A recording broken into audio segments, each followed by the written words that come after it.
Serious. Magandang araw sa ating lahat.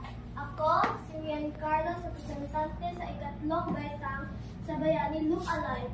Ngayong araw, ipapakilala ko ang isa sa pinakamagiting nating bayani. Si Andres Bonifacio ay pinanganak noong November 30, 1863 sa Tondo at namatay noong May 10, 1897 sa Maragondon sa edad na 33.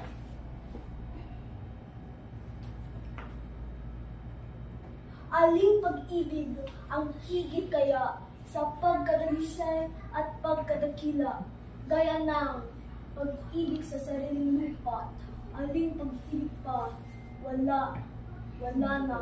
Ako, si Andres Bonifacio E. Castro, Supremo at Ama ng Katipunan at Presidente ng Tagalog Republiko.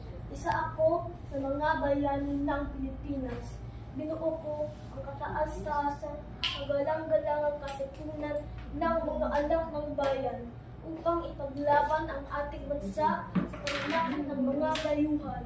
Ako ang nagpapatunay sa pamamagitan ng pagkikipaglaban, pagkuha natin ang kapayapaan.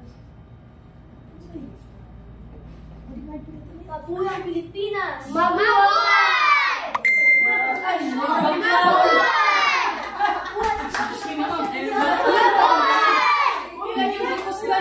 Pilipinas! Mabuhay!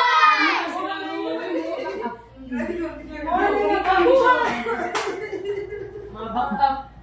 Makikinig ba yung mga Makikinig-jawat. Wala no? Tayo ang magtatagumpay dahil tayo ang mga anak ng bayan.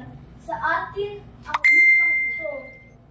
Sa atin ang bayang ito. Unitin ang mga sedula nyo.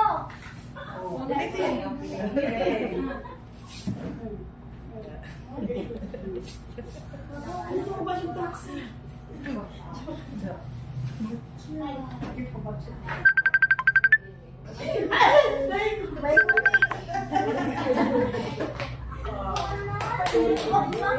Uy, back up! Nakalimut ko barog ang back up.